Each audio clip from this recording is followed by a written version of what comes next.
루시 보아스를 또 만나는 거예요.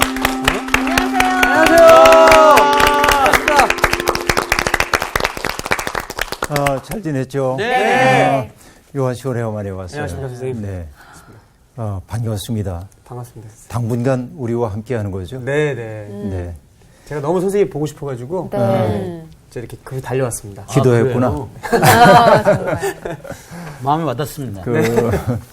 한 사람이 온다는 건 굉장한 일이라면서요. 네. 네.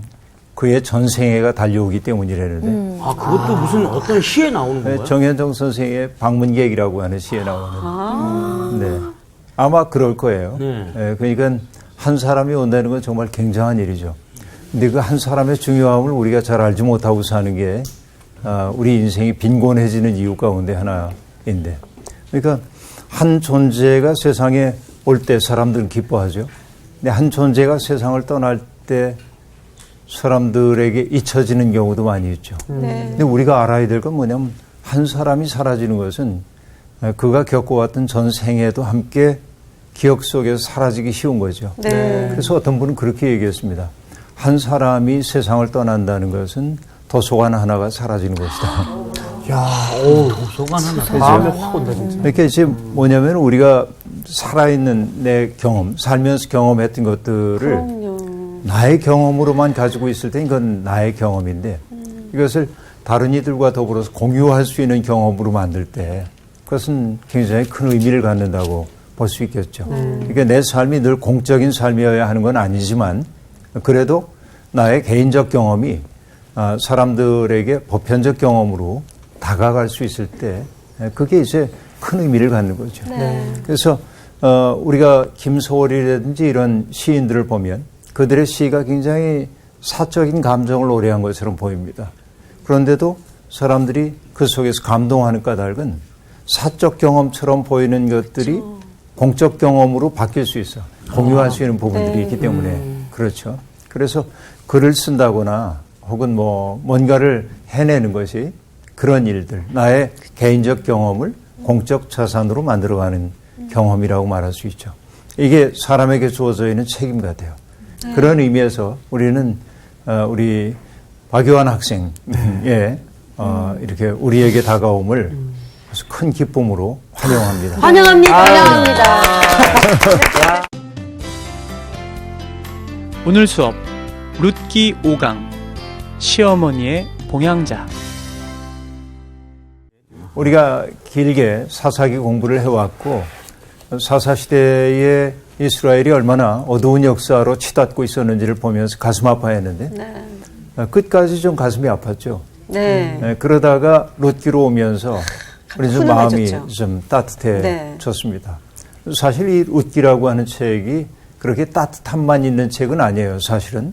뭐냐면 이스라엘 사람들은 자기들이 택함받은 민족이라는 그 배타의식이 좀 강했기 때문에 다른 민족들을 좀 저열한 존재처럼 취급을 해왔단 말이에요. 그런데 룻기가 끊임없이 하려는 얘기는 뭐냐면 우리가 그런 태도를 버려야 한다. 왜냐하면 여기 이 룻이라고 하는 이 여인이 모압 지방에서 온 여인이란 말이에요. 그런데 그 여인이 오히려 가장 모범적인 신앙의 모습을 보여주고 있죠. 룻기의 의미는 바로 거기에 있습니다. 그러니까 유대 민족주의에 대한 정면 도전이라고도 볼 수 있는 거죠. 그런 측면에서 룻기를 보면은 이 목가적으로 보이는 이 책이 얼마나 큰 혁명을 그 속에 간직하고 있는지. 그러니까 불꽃이 일고 있는데 그 불꽃이 땅에 이렇게 숨겨져 있을 뿐이지 따뜻한 땅에 그 속에는 굉장히 큰 혁명의 불꽃을 내장하고 있는 책이다. 그렇게 봐야겠죠. 오늘 우리가 공부할 것이 룻기 2장 14절부터입니다. 상훈 씨부터 조금씩 나눠서 읽어주세요. 식사할 때에 보아스가 룻에게 이르되 이리로 와서 떡을 먹으며 내 떡 조각을 초에 찍으라 하므로 룻이 곡식 빼는 자 곁에 앉으니 그가 볶은 곡식을 주매 룻이 배불리 먹고 남았더라. 룻이 이삭을 주우러 일어날 때에 보아스가 자기 소년들에게 명령하여 이르되 그에게 곡식 단 사이에서 줍게 하고 책망하지 말며 또 그를 위하여 곡식 다발에서 조금씩 뽑아버려서 그에게 줍게 하고 꾸짖지 말라 하니라. 룻이 밭에서 저녁까지 줍고 그 주운 것을 떠니 보리가 한 에바쯤 되는지라.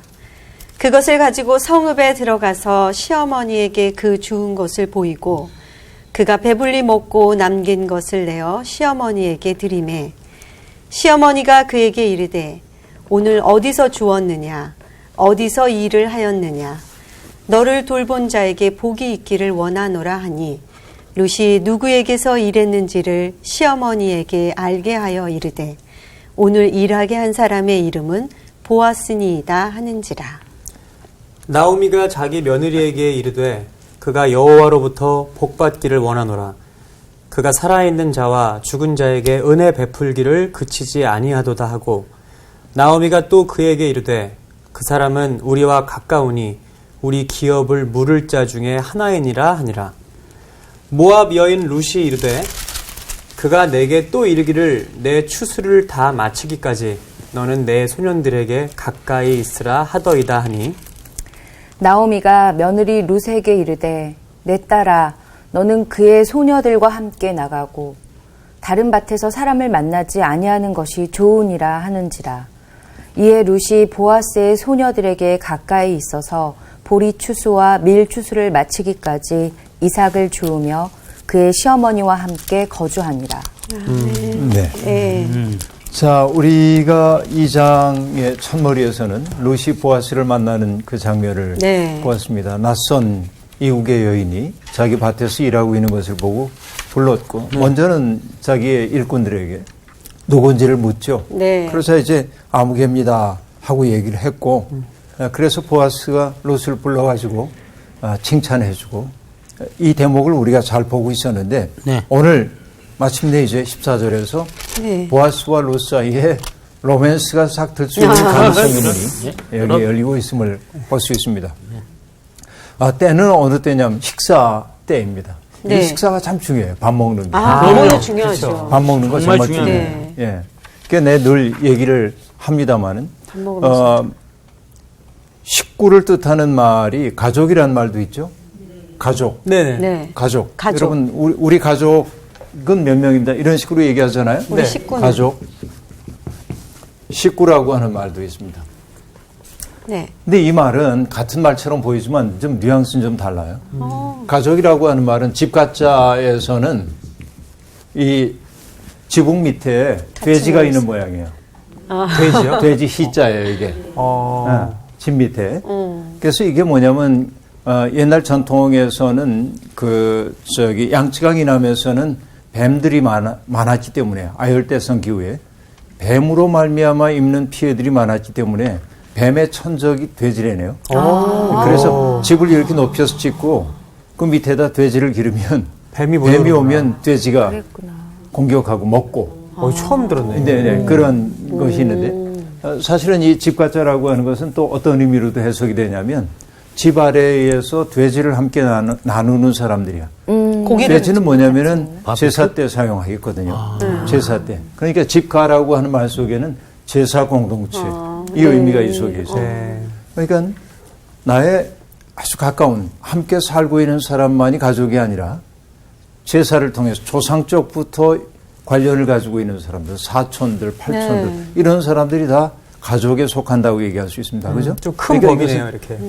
제사 공동체의 일종의 네. 제사 공동체라고 하는 것은 뿌리가 같은 거죠. 이 사람들이. 근데 우리가 식구라고 얘기하는 것은 어떤 사람들을 식구라고 하냐면 밥을 같이 먹는 사람들이죠. 네. 근데 이 식구 속에는 누구도 들어가냐면 우리 집에 잠시 와서 머물고 있는 사람도 식구입니다. 그리고 우리가 키우는 가축도 우리 식구예요. 어떻게 보면. 네. 그러니까 한솥 공동체야. 한솥밥 공동체야. 그러니까 여기에는 뭐랄까 굉장히 의례적인 측면이 들어간다고 한다면 네. 식구라고 얘기하면 뭔가 정서적 끈이 그러니까요. 아주 강렬함을 알 수 있습니다. 그렇네요. 의례적인 것보다는 정서적인 것들이 있죠. 그래서 밥을 같이 먹는다는 것은 참 중요한 일입니다. 그래서 나의 식탁에 누군가를 초대한다고 하는 것은 굉장한 일이에요. 네. 왜? 그를 내 식구로 맞아들였음을 뜻하기 때문에 그렇습니다. 맞아요. 그렇죠. 옛날에는 우리가 잔치를 하거나 그러면 나 어렸을 때 심부름 할 때 제일 좋아하는 심부름이 뭔지 아세요? 우리 아버지나 이 생신을 맞이하거나 그러면은 음식 나르는 거. 가서 아저씨들한테 아침 자시러 오라고 하라고. 그럼 이제 막 그 논두렁 길을 건너와서 저쪽 마을에 네, 있는 네. 아저씨한테 우리 아버지가요 아침 진지 잡수러 오시래요. 그리고 이제 또 다음 집으로 가고. 충청도 출신이거든. 그렇죠. 그 기쁜 소식에 밥 그쵸. 먹으러 오라고 네. 하는 소식이. 그런데 오시는 분들도 그냥 오지 않고 어떻게 하죠? 달걀 한 꾸러미 뭐 이런 거 이제 이렇게 들고 오잖아요. 정이 있어, 이게 정이 옛날 있어. 그 시골 생활의 모습입니다. 집에서 다 준비했고 요즘은 안 그러잖아요. 그렇죠. 그러니까 저는 제일 네. 지금도 생각나는 게 동네를 막 돌아다녔거든요. 네. 근데 꼭 돌아다닐 때 밥 시간에 그렇게 돌아다녔어요. 그럼 안 치잖아 또. 네. 자기 밥 집에서 먹을 밥 시간 되면, 미란에 왔어? 여기 와, 앉아. 야, 밥 갖고 와. 그래가지고 꼭 밥을 주시는 거예요. 네. 그러니까 남의 집에 갈 때 밥을 먹으니까 저희 엄마는 너무 미안한 거죠. 남의 집에 가서 맨날 밥을 저렇게 얻어먹고 오니까. 근데 지금 생각하면 지금은 그런 문화가 사실은 없잖아요. 그러니까 그죠. 지금은 뭐 잔치가 있어도 간단하게 밖에 나가서 사 먹고 그렇죠. 외식하죠. 그렇죠. 외식하지요. 그리고 집에 와서는 차 한잔 하는 정도. 네. 이렇게. 그러니까 이제 자본주의 문화에 우리가 깊이 침륜이 돼가지고 불편하고 힘든 일은 우리가 다 대행해 줄 테니까 네. 당신은 돈만 벌어. 아하. 이 돈으로 모든 걸 하는 시대가 되어버렸죠. 그래서 식구 만들기가 너무 어려운. 맞아요. 그러니까 어쨌든 이 밥 먹는 얘기하다 글로 갔습니다만 그 얘기만 계속했으면 좋을 것 같아요. 네. 그 얘기만 계속 하면 상우 씨도 할 말이 많은데. 그렇죠. 네. 문제는. 예. 우리 모두 식구 아닙니까? 네. 식사할 때 보아스가 룻을 부릅니다. 이리로 와서 떡을 먹으며 내 떡 조각을 초에 찍으라 하고 얘기해요. 완전히 식구로 이렇게 불러드리고. 초가 뭡니까? 초간장 뭐. 초간장. 이렇게 얘기할까요? 우리 빵 먹거나 그럴 때 올리브 기름. 찍어 거기다 먹는 발사믹. 발사믹. 이런 것도 치고. 맞아, 발사믹 식초잖아요. 네. 맞아. 그게 있었군요, 그 시대에도. 예. 그렇게 그렇죠, 만들죠. 그때. 예. 예, 그렇게 보시면 되겠어요. 그렇게 이제 찍어 먹는 거죠. 나도 맛을. 오늘 떡을 갖다가 발사믹에 찍어 먹어봐야지. 상원 네. 형은 특이하게 좀 초고추장에 한번 찍어 드시면 괜찮을 것 같아요. 떡을 초고추장 찍어 봤어요? 괜찮아요. 정말 맛있는데. 묘하잖아. 예. 네. 이 둘이 또 만났어. 네. 어쨌든 초에 찍어 먹으라고 얘기하자 룻이 그곳에서 함께 음식을 먹는데 네. 특별히 이제 볶은 곡식을 먹었다. 이건 조리된 곡식을 얘기하는 거겠죠. 그러니까 굉장히 귀한 손님으로 룻을 맞아들이고 있음을 알 수 있습니다. 그러니까 이 보아스의 초대는 이방 여인인 룻을 식구로. 그 공동체 안으로 초대하고 있는 일이에요. 네. 그래서 지난 시간에 얘기했던 거 여러분 기억하는지 모르겠는데 누군가를 환대한다고 하는 것은 영어로는 hospitality라고 얘기하는데 이건 hostility라고 하는 단어에서 스펠링만 한두 개가 더 들어가는 건데 네. 적대감과 환대의 차이가 그런 건데 환대라고 하는 게 뭐가 환대라고 얘기하냐면 낯선 이에게 자리를 마련해 주는 일이라고 얘기해요. 네. 그렇죠. 내가 어디에 가든지 낯선 문화권에 가면 쭈삣쭈삣하게 되잖아요. 예를 들면 내가 올해 미국에 갔는데 미국에 가서 스타벅스에 들어갔는데 체격이 산만한 그런 종업원이 그 남부 특유의 말투로 하고 얘기하는 거예요. 랩하는 것처럼. 예. 이게 가만히 내가 어떻게 응대를 해야 돼 이게 갑자기 영어가 안 들려 그 사람한테 얘기가 당황했던 적이 있습니다. 그러니까 뭐냐면 친절한 사람들은 천천히 얘기해줘요. 그럼요. 똑바로. 이게 뭐냐면은 환대하는 거야 일종의. 그렇죠. 이건 뭐냐면 누군가를 위해 자리를 마련해 주는 거예요. 아, 그렇죠. 그러니까 지금 식사의 자리에 초대했다고 하는 것은 낯선 이방 지역에 와서 뭔가 불편함을 느낄 수밖에 없는 룻에게 자리를 마련해 주므로 너는 더 이상 낯선 존재가 아니야 하는 따뜻한 맞아들임하고 얘기할 수 있겠습니다. 예. 네. 나는 이 식사가 굉장히 중요한 의미를 갖고 있다고 생각을 예. 합니다. 네. 성경에 나오는 식사 이야기가 여러 번 있는데요. 엘리야가 이세벨에게 쫓겨서 광야길 가고 있을 때, 나 이제 하나님 죽고 싶어요. 너무 힘들어요. 네. 하고 얘기할 때 하나님이 그를 위로하시는데 뭐 하냐면 먼저 깊이 잠들게 하시고 네, 네. 그리고 잠에서 깨어났을 때 먹을 것을 마련해 주셔요. 그 다음에 힘을 좀 냈거든요. 그러니까 또 세워. 그리고 또 먹여. 여러분, 평화란 어디서 오냐? 잘 먹이는 데서 오는 거예요. 잘 자고 잘 먹는 거. 잘 채우고 잘 먹이는 맞아. 데서. 정말로. 기피하면. 이것도 그냥 먹이는 게 아니라 잘 먹이는 먹이는 거예요. 거군요. 그래 이제 평화가 오는 건데. 이런 이야기가 성경에 많이 있습니다. 네. 특별히 요한복음 21장에 보면 부활하신 예수님이 디베리아 바닷가로 제자들을 찾아오시는 장면이 있습니다. 그죠? 네. 주님이 부활하셨다는 소식을 듣고도 제자들이 두려워하면서 나는 물고기나 잡으러 가야겠다 하고 물러가거든요. 근데 밤새도록 그물을 던지지만 한 마리도 잡지 못합니다.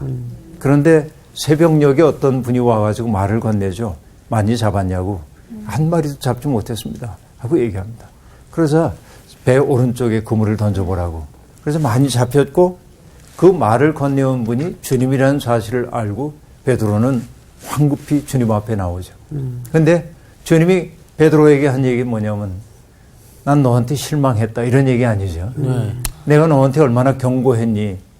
사탄이 너를 시험하려고 너를 요구했다는 얘기도 했고 그러니까 너는 얼마나 장담했어. 나를 부인하지 않겠노라고. 근데 정말 너 장담할 때 난 널 믿었다.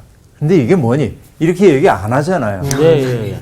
난 성경이 바뀐 줄 알았어요. 지금 갑자기 제가 잘못 그렇게 얘기한 읽었어요. 것처럼. 네네. 네. 근데 주님은 베드로에게 뭐라고 말씀하십니까? 와서 조반을 먹어라. 밥 먹자. 밥 먹자. 네. 그 얘기는 뭐냐면은 나는 너를 한 번도 내 식구가 아니라고 생각한 적이 없어. 진짜 감동이다 이거. 내가 나를 부정했지만, 내가 나를 배신하고 이 자리에까지 와 있지만, 너는 한 번도 나의 식구 바깥으로 내쳐진 적이 없어라고 하는 말을 의미하고 있는 거죠. 이게 놀라운 일이라고 볼 수 있습니다. 그러니까 죄책감이라고 하는 낙인이 찍혀 있는 베드로에게 주님은 한없는 사랑으로 그 죄책감의 낙인을 닦아주고 있어요. 네. 이게 밥을 먹자라고 하는 말 속에 담겨 있는 말입니다. 네. 여러분 나중에 우리 밥 먹읍시다. 네. 아이고. 지금 오늘 먹죠? 네. 그러니까 아주 부자인 땅의 주인인 보아스의 호의는 이방 여인을 향한 호의는 일꾼들에게 일종의 메시지였을 겁니다. 이 여인을 함부로 대하지 말라고 하는 그런 얘기죠. 그래서 여기 성경이 뭐라고 얘기하냐면 볶은 곡식을 주자 룻이 배불리 먹고 남았더라라고 얘기합니다. 그렇죠. 이 대목이 중요한데요. 네. 나중에 여러분 18절을 먼저 보면 네. 네. 시어머니에게 이제 드려요. 남은 곡식을. 그러자 뭐라고 얘기하냐면 그가 배불리 먹고 남긴 것을 내어 시어머니에게 드리매 배불리 먹고 남았다라고 하는 말이 거듭 나오고 있어요. 네. 14절과 18절에 거듭 나오고 있죠. 네. 이것은 뭐와 관련되냐면 내가 빈손입니다라고 얘기했던 나오미의 상황과 관련됩니다. 내가 빈손으로 돌아왔습니다. 내가 이전에는 이렇게 남편과 더불어 풍요롭게 떠났는데 빈손 되어 돌아왔다라고 얘기했었죠. 그런데 그 삶이 채워진 손이 되고 있는 것이고 그래서 여러분 배불리 먹고 남았더라라고 하는 얘기는 나중에 복음서에서도 등장합니다. 그게 뭐예요? 오병이요. 얘기죠. 그렇죠. 5,000명이 넘는 사람들이 배불리 먹고도 남아요. 거두어 들인 것이 12광줄이라고 얘기합니다. 그렇죠. 어떤 뜻에서 그런지를 이제 잠시 후에 살펴봐야 하겠습니다. 자, 그러고 나서 룻이 이제 밥을 잘 먹고 이삭을 주우러 일어날 때 보아스가 자기 일꾼들에게 명령합니다. 곡식 단 사이에서 줍게 하고 책망하지 말아라 하고 얘기합니다. 자, 이게 무슨 얘기냐면 밭에서 이삭을 주울 수 있는 것은 다 수확을 하고 떨어진 것들을 주울 수 있어요. 그런데 지금 보아스는 특혜를 주고 있습니다. 룻에게. 곡식 단 사이에서 주우래요. 떨어진 것이 아니라. 그렇죠?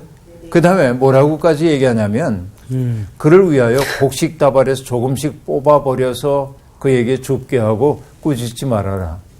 그렇죠? 떨어진 것만을 줍는 것이 아니라 네.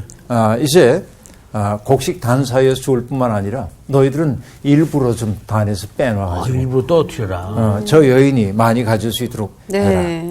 어떻게 보면 이 보아스의 호의가 심상치 않은 것을 알죠. 이건 좀 이상한데요. 네. 약간 좀 작업이 시작된 것 같아요. 작업이 시작된 썸이죠, 썸. 예, 작업이 시작됐어요. 네. 그렇죠. 그래서 성경이 이렇게 얘기합니다. 룻이 밭에서 저녁까지 줍고 주운 것을 떠니 보리가 한 에바쯤 되는지라 하고 말합니다. 한 에바가 얼마큼 될까요? 한 에바. 여인이 지금 곡식 떨어진 거를 주워가지고 추수를 했어. 그래서 한 에바쯤 됐다. 짐작을 해봐. 어느 정도. 광줄이? 한 광줄이? 한 말? 한 바구니 하나를 그 에바라고 하는 것 같은데. 그거면 너무 작지 않을까? 고대 도량형이라고 하는 게 정확히 지금은 알기가 어려워요. 그래서 사람들 사이에 약간 설왕설래가 있지만 한 에바를 킬로로 따지면 14kg 내지 23kg 정도. 거의 엄청 쌀 많죠. 쌀은 한 거 가지 이상이에요. 엄청 많은 거죠. 네. 우와, 22,500원. 우와. 어떻게 저렇게 바로 계산이 나옵니까? 진짜 대단한데. 어느 마트에서 그렇게 팔죠. 예. 아, 그래요? 그 정도 하나? 사훈 씨 굉장히 가정적이네. 진짜. 가정적이에요. 항상 제가 미니까요, 카트를. 그렇구나. 나는 여러 해 전에 프랑스에 가가지고 빅토르 위고가 살던 집에 간 적이 있습니다. 어렵게 찾아가지고. 그게 이제 굉장히 부러웠어요. 뭐가 부러웠냐면 고등학생들이 와가지고 선생님하고 수업을 해 거기서. 근데 난 프랑스 말을 알아듣진 못하지만 되게 그런 얘기 같아. 뭘? 빅토르 위고가 레 미제러블 쓸 때 이 책상에 썼다. 뭐 이런 거 현장에서 가르쳐 주는 거예요. 그게 보면서 굉장히 부러워하고 있는데 거기 안내하는 사람 하나가 나를 따라오면서 계속 묻는 거야. 한국에서는 쌀이 1kg가 얼마니? 배추 하나에 얼마야? 이런 걸 묻는데 갑자기 그런 걸 왜 물어보지? 너무 궁금한 거야. 한국에 대한 관심이 많은데 쌀 한 가마가 얼마인지는 알겠는데 갑자기 1kg가 얼마냐니까 이 계산이 복잡한 거야. 그랬던 기억이 나는데 상훈 씨는 지금 상세한 기억이 네네네. 있네요. 일단은 먹을 거 가격은 저 형이 다 압니다. 네. 식품 가격은. 그렇군요. 어쨌든 한 에바를 거두어 드렸어요. 이게 굉장히 많은 분량. 네네. 우리가 생각하는 것보다 굉장히 많은 분량을 거두어 드린 거고요. 네. 그래서 어쨌든 한 에바 좀 많은 것을 거두어 드리고 그리고 성읍으로 들어가서 시어머니에게 주운 것을 보여드리고 네. 뭔가 음식을 만들어서 잡숫게 하고 뿌듯했을 것 먹고 같아요. 남은 것이 많았죠. 네. 지금 굉장히 많았어요. 난 이 대목을 볼 때마다 뭐가 떠오르냐면 그 며느리와 시어머니가 함께 앉아있는 식탁. 그 쓸쓸하기도 하지만은 그래도 마음이 흐뭇한 네. 그 식탁. 여러분 시인인 정일근 선생님의 시 가운데 둥근 어머니의 두레밥상이라고 하는 시가 있습니다. 근데 그는 이렇게 얘기를 하고 있습니다. 우리가 한 끼 밥을 위해서 날카로운 발톱을 가진 짐승처럼 변해가고 있다는 거예요. 오늘 우리가 먹고 사느라고. 그렇죠. 남을 핥히고 꼬집고 그렇게 이제 하는 거죠. 맞아요. 그래서 내가 살기 위해서 남의 밥상을 엎기도 하고 그렇게 사는 게 인간이어서 오늘의 사람들이 맞이하는 밥상이라는 게 모난 밥상이야. 이게 시적 표현이지. 뭐 사각형이면 모난 밥상 맞는데 사실은 여기에 모난 밥상은 사각형을 의미하기 위한 게 아니라 마음이. 바로 그런 모난 밥상이지. 근데 어머니한테 가면 다른 거예요. 그가 이렇게 노래합니다. 모난 밥상을 볼 때마다 어머니의 둘의 밥상이 그립다. 고향 하늘에 떠오르는 한가위 보름달처럼 달이 뜨면 피어나는 달맞이 꽃처럼 어머니의 둘의 밥상은 어머니가 피우시는 사랑의 꽃밭. 내 꽃밭에 앉은 사람 누군들 귀하지 않겠느냐. 식구들 모이는 날이면 언제나 펼치시는 둘의 밥상. 둥글게 둥글게 제비 새끼처럼 앉아 어린 시절로 돌아간 듯 숟가락 높이 들고 골고루 나누시는 고기 반찬 착하게 받아먹고 싶다. 자, 여기에서 모난 밥상에 지쳤는데 이 시의 이미지에서 뭐냐면 고향 하늘에 떠오르는 한가위 보름달 둥근 이미지입니다. 그렇죠. 그리고 달이 뜨면 피어나는 달맞이 꽃. 그렇죠. 그것처럼 어머니의 두레밥상. 그게 어머니가 피우시는 사랑의 꽃밭. 거기 앉아가지고 숟가락 높이 들고 어머니가 집어서 올려준 고기 반찬 먹고 싶어. 이 마음 여러분 아실 수 있겠죠? 어떤 마음인지. 그러니까 이 식탁 정말 그 짐승의 식탁처럼 변해가는. 그렇죠. 모난 밥상을 대하고 살기 때문에 우리들 마음조차 목아나 버리고 마는데 어떤 분이 이런 얘기를 한 적이 있어요. 예수님이 광야에서 받았던 시험 가운데 하나가 돌을 떡으로 만들어 보라는 시험이잖아요. 네. 먹는 거에 대한. 먹는 거죠. 네. 그런데 어느 목사님이 이렇게 얘기했어. 현대인들은 돌로 만든 떡을 먹고 살아서 가슴이 돌가슴으로 변했대. 이게. 그러니까 그 시험의 의미가 뭔지가 확 와요. 그 말을 들으니까. 우린 돌로 떡을 만들면 안 되는 거거든. 근데 돌로 떡을 만들어요. 그걸 먹고 살았기 때문에 돌가슴이 돼서 남의 아픔에 공감하지 못하는. 근데 여기 그 시어머니의 고통 속에 화육하여 들어온 롯이라고 하는 절친한 벗처럼 누군가의 동반자가 된 롯. 그 여인의 고단한 노동을 통해서 함께 먹는 그 식탁. 그 식탁을 머릿속에 상상해 보는 거죠. 마치 여러분 빈센트 반 고흐의 그림 가운데 감자 먹는 사람들이라고 하는 그렇죠. 그 노동으로 거칠어진 사람들이지만은 감자를 함께 그 흙 묻은 손으로 먹는 그게 빈센트 반 고흐는 그냥 가난한 식탁처럼 보이기도 하지만 사실은 성만찬의 그 모티브를 그 그림 속에 집어넣고 있거든. 그러니까 사랑이 있는 식탁이야말로 성만찬이거든. 네. 그러니까 여기 지금 시어머니와 롯이 고통의 연대를 통해서 성만찬을 나누고 있는 겁니다. 자, 어쨌든 며느리가 경험한 호의가 예사롭지 않다는 사실을 알아차린 나오미는 질문을 쏟아냅니다. 네. 오늘 어디서 주웠니? 응? 어디에서 일을 했니? 묻습니다. 그러면서 너를 돌본 사람에게 복이 있기를 원하노라 하고 말합니다. 그렇죠. 그 사람에게 복이 있기를 원하노라. 그 사람은 복 받을 거예요. 그런데 우리가 알아야 될 게 하나 있습니다. 누군가를 돌볼 수 있는 그 자체가 이미 복입니다. 네. 그렇죠? 내가 이렇게 했기 때문에 다른 복이 내게 오는 게 아니라 하나님은 그런 복도 주실 줄로 믿지만 그러나 더 중요한 건 뭐냐? 내가 다른 사람을 내 식탁에 초대하고 그렇죠? 두려움에 떨고 있는 사람을 환대해서 그에게 설 자리를 내주는 그 마음 자체가 이미 복이다. 그렇죠? 이렇게 얘기할 수 있겠습니다. 자, 시어머니의 질문에 이제 나오미가 대답합니다. 오늘 일하게 한 사람의 이름은 보아스니이다 라고 얘기합니다. 롯이 처음으로 보아스의 이름을 발설하고 있습니다. 그렇죠? 그의 이름을 불렀어. 여러분 김춘수 시인의 꼭 알잖아요. 내가 그의 이름을 불러주기 전에 그는 다만 하나의 몸짓에 지나지 않았는데 그렇죠. 내가 그의 이름을 불러주었을 때 그는 내게로 와 꽃이 되었다. 롯의 보아스도 이미 롯의 이름을 부른 적이 있지만 이제 롯이 보아스의 이름을 이게 기억 속에 있는 것과 발설하는 거 이게 달라. 맞아요. 그렇죠? 보아스의 이름이 이제 처음으로 갑자기 막 꽃길이 됐네, 꽃길이. 네. 어쩐지. 그러자 나오미가 다시 한번 그 보아스를 축복합니다. 그가 여호와로부터 복받기를 원하노라. 그 이유는 두 가지입니다. 그가 살아있는 자에게도 은혜를 베풀었고 죽은 자에게도 은혜를 베풀었기 때문이다 라고 말합니다.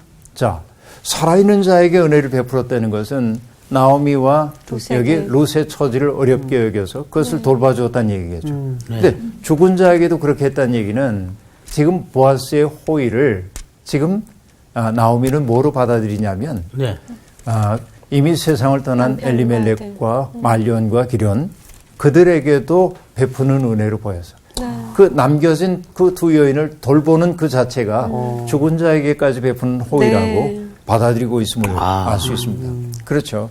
여러분 이게 중요한 게 뭐냐면 누군가로부터 받는 호의는 내가 받을 자격이 없다고 생각하는데도 불구하고 누군가로부터 받는 호의는 나로 하여금 세상을 바라보는 관점이 달라지도록 만들 때가 아주 많이 있습니다. 그러니까 아까 얘기한 대로 모난 밥을 대하고 남의 상을 업기도 하고 이렇게 살면서 세상은 냉혹한 데야. 내가 살아남기 위해서는 냉혹해져야 돼. 이랬던 사람이 어렵고 곤고한 처지에 빠졌을 때 그냥 그를 품어 안아줬던 그 사랑 때문에 세상을 바라보는 관점이 바뀌는 경우가 더러 있습니다. 지금도 하고 계신지 모르겠습니다만 아주 오래전에 텔레비전에서 본 다큐멘터리가 생각이 납니다.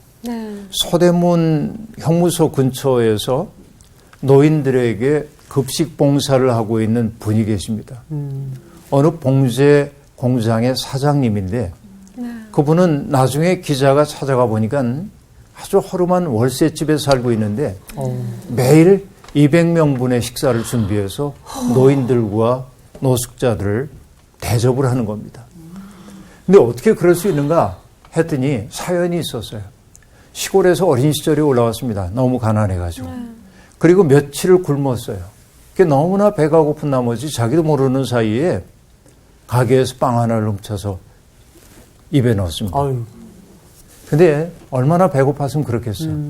근데 주인이 딱 잡아가지고서는 손에 든 남은 빵 뺐고 입을 강제로 벌리게 하고 입 안에 있는 빵까지 끄집어내고 두들겨 팬 거야. 이 경험이 이제 이 사람의 마음속에 평생 있는데 배고픈 서름을 알아. 그렇네요. 그래서 난 돈 벌면 배고픈 사람들을 돕겠다 하는 마음을 품고 그 일을 하고 있는 거예요. 그렇죠. 그는 호의를 경험하지 못했지만은 오히려 자기가 받았던 박대의 경험을 오히려 호의로 전환시킬 수 있는 놀라운 사람이었습니다. 그러나 여러분 때때로 어떤 사람들은 세상을 냉혹하게 바라보다가도 누군가가 따뜻한 사랑으로 자기를 품어 안아줄 때 세상 바라보는 관점이 바뀌는 사람도 있는 거지. 나오미는 이전에 내가 이제 빈손으로 오게 됐다고 얘기했고 하나님이 나를 치셨다고 그렇게 한탄한 적이 있습니다. 룻기 1장 13절에 그렇게 얘기했거든요. 그러나 여기에서 그는 세상을 새롭게 바라보고 있음을 볼 수 있습니다. 그런데 여기에 우리가 한 가지 해야 할 얘기가 있어요. 보아스가 살아있는 자와 죽은 자에게 은혜를 베풀었다. 이렇게 말합니다. 그럼 여러분 은혜는 누가 베푸는 거예요? 원래는 하나님이 베푸시는 거라고 생각하잖아요. 네. 근데 여기 보아스에게 쓰고 있죠. 진짜 그렇네요. 이상하죠? 이게 이상할 게 하나도 없어요. 은혜라고 하는 것은 중요한 게 뭐냐면 하나님이 인간에게 베푸시는 값없이 주는 선물입니다. 그러나 동시에 인간이 동료 인간에게 행하는 신실한 행위를 뜻하기도 합니다. 그러니까 은혜 받은 자는 은혜를 베풀어야 돼. 그러니까 하나님의 선행적인 은혜를 경험한 사람들은 동료 인간에게 신실한 행위로 갚아줘야 돼. 이것이 뭐냐면 은혜를 흘려보내는 거고 그것을 은혜라고 표현할 수 있다라고 하는 말입니다. 그러면 여러분 인간이 되는 것은 언제냐면 요구받았을 때 응답할 줄 아는 데 있습니다. 이것이 인간됨이라고 얘기할 수 있어요. 그러니까 내가 참 사람이 되기 위해서는 나에게 누군가가 뭔가를 요구하고 있을 때 거기에 응답해줘야 돼. 응답한다고 하는 것은 스스로 불편해질 수도 있고 위험에 빠질 수도 있는 일입니다. 그렇죠? 누군가가 내게 뭔가를 요구한다고 하는 것은 나를 불편함에 빠뜨릴 수 있는 일이잖아요. 근데 그게 싫어서 응답을 거절하는 순간 그는 참 사람이 되는 길을 버릴 수밖에 없다. 이 사실을 우리가 알아야 돼. 그러니까 여기 이제 은혜를 이제 갚게 됐다고 얘기를 하고 있습니다. 자, 그래서 어쨌든 나오미가 다시 한번 얘기합니다. 이 보아스라고 하는 사람이 우리의 기업 물을 자이다라고 얘기를 하고 있어요. 우리의 가까운 친족이야 하고 얘기해요. 그때 기업이라고 하는 것은 우리가 중소기업은행 할 때 이 기자를 쓰지 않습니다. 회사라는 뜻이 아니라 터기자를 쓰거든요. 우리의 기업, 다시 얘기하면 무슨 얘기냐면 조상으로부터 물려받은 우리의 기본적인 땅, 여기에 대한 책임이 있는 사람이라는 거예요. 여기에. 근데 기업 물을 자라고 하는 것이 고엘이라고 얘기하고 있는데 그가 해야 하는 역할 가운데 하나가 뭐냐? 형편이 어려워져서 조상으로부터 받았던 땅 얼마를 누군가에게 팔았으면 그것을 되찾아 줄 의무를 지고 있는 사람이 기업 물을 자입니다. 친족 가운데. 자, 그리고 어떤 사람이 내가 빚에 몰려서 종으로 팔릴 때 빚을 갚아주고 나를 종살이에서 구해줘야 할 게 기업 물을 자입니다. 네. 또 세 번째는 자식이 없는 과부와 혼인해서 자식을 낳게 해줘야 하는 것도 기업 물을 자의 의무 가운데 하나입니다. 네 번째로 네. 친족 가운데 누군가 억울하게 살해당했을 때 네. 원수를 갚아줘야 하는 것도 기업 물을 자의 의무입니다. 이게 민수기에 등장해요. 와. 네, 시간이 할 일이 많지 되게 않아 많네요. 자세히 얘기 못합니다만 그러니까 이거 뭐냐면 지금처럼 여러분 공권력이 발전하지 않았을 때 네. 내가 어려운 일을 당할 때 나를 지키고 보호해 줄 수 있는 것은 바로 친족들일 수밖에 없어요. 네. 그래서 기업 물을 자의 의무가 그렇게 컸다고 얘기할 수밖에 없습니다. 그러자 기업 물을 자라고 얘기를 하자 모압 여인 룻이 다시 한번 얘기합니다. 그가 내게 얘기하더이다. 내 추수를 다 마치기까지 너는 내 소년들에게 가까이 있으라 하더이다 하고 말합니다. 그렇죠. 그러자 나오미가 룻에게 얘기합니다. 내 딸아, 너는 그의 소녀들과 함께 나가고 다른 밭에서 사람을 만나지 아니하는 것이 좋으니라. 자, 21절은 소년들 하고 네, 얘기했는데 소녀. 22절은 소녀. 네. 그러니까 보아스는 자기의 일꾼들이 보호자가 되어줄 거라고 하는 생각 때문에 소년들과 함께 머물러 했고 나오미는 여전히 그래도 위험할 수 있어. 그러니까 소녀들과 함께 머물러 조심해야 돼. 미묘한 교환이 여기에 네. 이건 되게 있음을 알 수 미묘하군요. 있습니다. 이 대목이 재미있는 대목입니다. 네. 어쨌든 여러분 이제 나오미는 혹시 생길지 모를 불미스러운 일을 경계하고 있고요. 네. 그래서 소녀들과 함께 지내면서 이 룻이 보리추수와 밀추수를 마치기까지 이삭을 주었다 하고 말합니다. 보리 수확이 끝난 후에 2달쯤 지나야 밀추수가 시작되거든요. 네. 그러니까 시간이 상당히 지나갔다 하고 얘기합니다. 그 시간 동안 보아스는 틈틈이 룻을 바라봤는지 모르겠습니다. 많이 바라봤겠죠. 그런데도 불구하고 네. 이 롯긴 뭐라고 얘기하냐면 그의 시어머니와 함께 거주하니라 라고 얘기합니다. 이 얘기 속에 담겨있는 뜻은 뭐냐면 어머니가 머무시는 곳에 나도 머물렸습니다 라고 했던 롯의 이야기가 여기에 실현되고 있음을 2장 마지막 절에 얘기하고 있음을 알 수 있습니다. 그렇죠? 네. 오늘 이 아름다운 이야기, 목가적인 이야기 우리들이 봤는데 그들의 사랑 이야기 어떻게 될까? 다음 시간에 계속 안 돼요, 안 돼요. 고맙습니다. 예고편도 없어요. 예고편 없어. 감사합니다.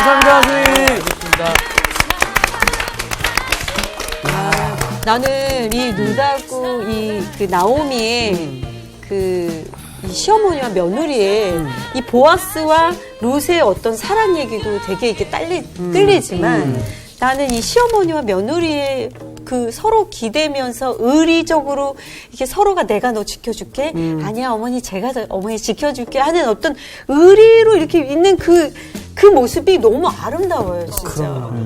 이게 나는 이게 그런 생각을 해요. 이게 참 아름답잖아요. 근데 사실 현실에서는 네. 그 고부간의 갈등이 있지 않습니까? 그렇죠. 그래서 막장 드라마 같은 거 보면 네. 이런 찰나에 꼭 시어머니가 그런 얘기해요. 내가 커지니 네가 먹다 남은 거 가 먹게. 뭐 이러면서 막 하면 시어머니 아니 뭐 며느리 닭달 한다든가. 뭐 그럴 수도 있었다는 드라마를 너무 그런 많이 생각을 보셨어요. 너무 많이 봤어요. 저도 지금 막장 드라마를 너무 많이 봤어요. 그 룻과 나오미의 너무 아름다운 장면이 갑자기 상훈 형이 저 얘기 때문에 갑자기 깜짝 놀라지거든요. 아니 좀 웃겨보려고. 근데 약간 하는 그런 건 거지. 있는 것 같아요. 우리가 어쨌든 상훈 형이 얘기한 것처럼 이 지금 장면들을 보면서 우리가 이게 정말로 어떻게 보면은 예수님의 사랑으로 이 서로를 정말 이렇게 서로 아끼고 사랑하는 모습들이 이거 고부간에도 생기할 수 있겠구나. 그럼, 이런 그렇죠. 끈끈한. 네. 그러면서 계속 저는 오늘 나오미를 듣는데 자꾸 나오니가 생각나가지고 어떠셨습니까? 저는 보아스가 그렇게 좋네요. 이 보아스의 넉넉함, 이 보아스의 환대 때문에 나오미와 룻이 이렇게 풍족하게 또 먹고 이런 사람이 되어야겠다. 궁금해. 네, 다음 다음 시간에 알아보았어. 네. 왜 이런 거 쓰시고 아우, 저는 좀 룻기가 사랑에 빠지게 해요. 네. 네. 다음 편이 기대가 됩니다. 예, 감사합니다. 와.